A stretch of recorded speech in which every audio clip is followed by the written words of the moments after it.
This is Chasyn from Chasyn98, and today I'm going to be doing an everyday makeup tutorial. So, the products we're going to be using tonight are going to be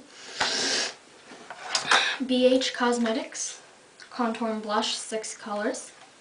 They have some neutral tones in there. This is Simply Sweet. I only use one color out of this for the corner of my eye. It's really pretty. And then this is Eyes Up's Face Neutral Palette.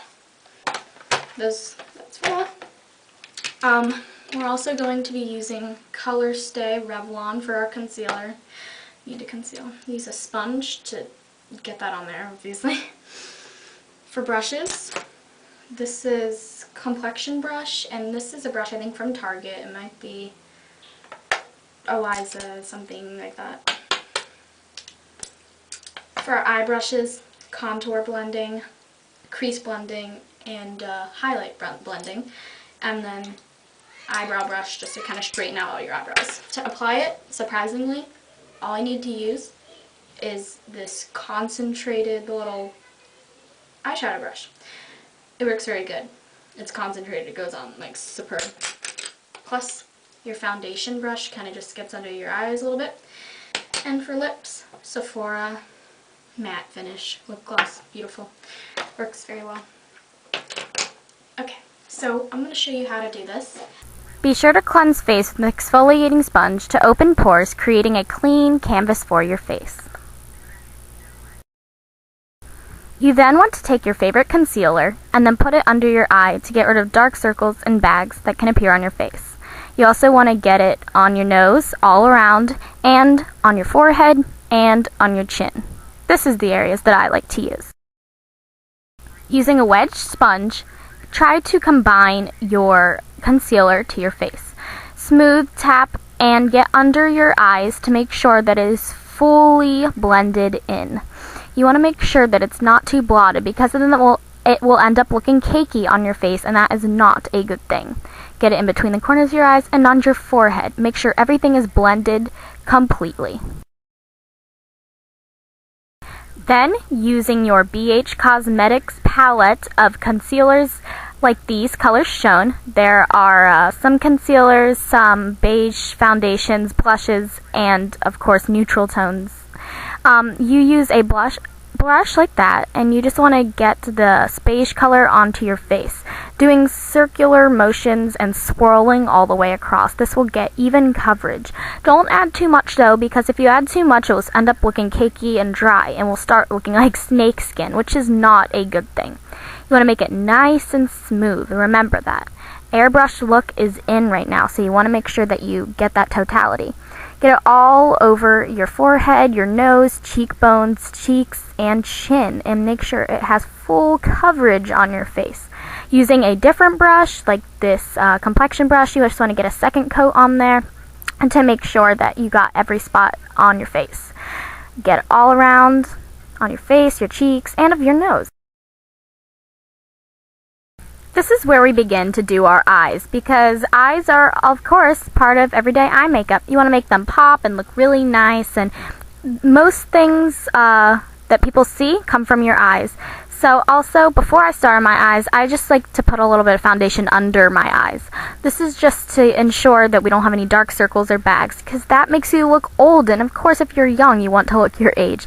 So this is where we start with our eyes. You use a small concentrated mini brush that usually comes with the set you buy.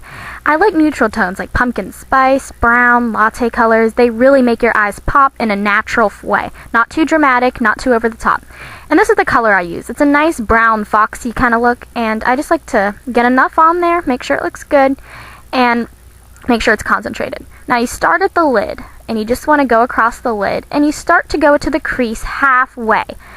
Once you go halfway, it will make it look like you missed the inner portion of the eye, which is exactly what you want. That inner portion of the eye and corner and at the top below the eyebrow is where your natural highlight's going to go.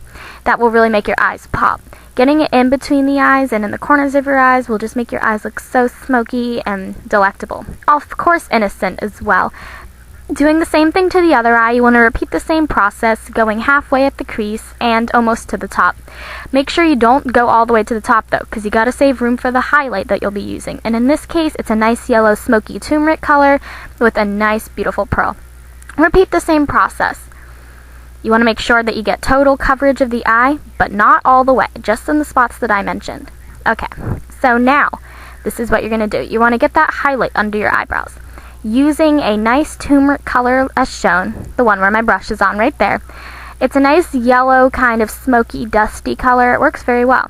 I just like to, you can see it right there, I just like to put it under my eye. It looks really nice, it makes them pop, and it really just makes them come to life. And then you're going to use a Simply Sweet palette. This is actually a really cheap palette, but you see that pearl color? That's where I put my finger on. That's the one you want to use. You don't have to use Simply Sweet. It's one of my favorite brands because, you know, it's cheap, but it works. This is when you want to start applying your pearl colors and your crease colors. And this is just going to really make your eyes have a nice definition. I like to get in between those corners. It really, for some reason, adds a nice, innocent, smoky look. And it's very attractive. I mean, it really does make you look very innocent and wholesome. So I just like to get in between those corners and those crevices to just make your eyes pop. It really, it's a small thing, but it makes a big difference. So this is pretty much what you want to do. You also want to start blending. Get a little bit of there. I missed this spot in this video, so I just kind of covered it. This is the blending brush. It's a contour brush. It's a e.l.f. very cheap, $3, economically affordable brush. I just like to blend the brown into the highlight at the top. It looks very nice. Not over the top, not over dramatic, just simple, professional, easy to do. Okay, so I just like to blend it. Do a little bit of circular paths on the eye. Kind of just makes a nice studio look. And it's not over the top. So I just like to, you know, blend that and get it really nice and good. Okay, I like to also get a little bit more in the corner because sometimes, you know, it starts to fade away and you don't want it to fade away because you want to keep that nice sassy innocent look. This is another brush. It's an angled e.l.f. brush. It's a $1 brush. It works so good though. You're not going to believe the quality results. Just get a little tapping there, a little swirl, just to kind of, you know, blend those two colors together to make it look nice. I'm going to add a nice rich same amount of the Foxy color just to redefine the eyes and still keep blending. No, you can't ever go wrong with blending until you blend for like an hour, which I don't think anyone would have the patience to do. So that's what your eyes should look like by the time you want to get them done. They should look really sassy, really innocent, and really sweet, of course. So that's basically all you have to do to get your eyes to look that way. This is the mascara that I'm going to be using. It's actually Rimmel Thick Lash. It works so good though. You're not going to believe the quality results you're going to get. I just like to do those nice little jiggly motions. It really helps sprawl out the eyelashes and prevent them from sticking. They will stick although because it is mascara. They always say in the commercials it won't stick, but it just does. It naturally does. So you just want to try to do your best to try to get them to spread out and look as defined and voluminous as possible. So I like to darken them. It also takes off that, you know, morning look. And this is just Sephora Matte Studio Lip Gloss. $20 investment. Works great. It will last you a long time. And it's so pretty and innocent and puffy pink. I love it. Okay, so I just like to get a nice even coat of that. It works so good. It looks great. And you'll be so happy. Just kind of get your eyebrows brushed out. Tighten your hair. And this is what your end result should look like. You'll have a nice coveraged face with your eyebrows, your lips, everything. And you should feel really confident. So this is Chasyn98. Subscribe.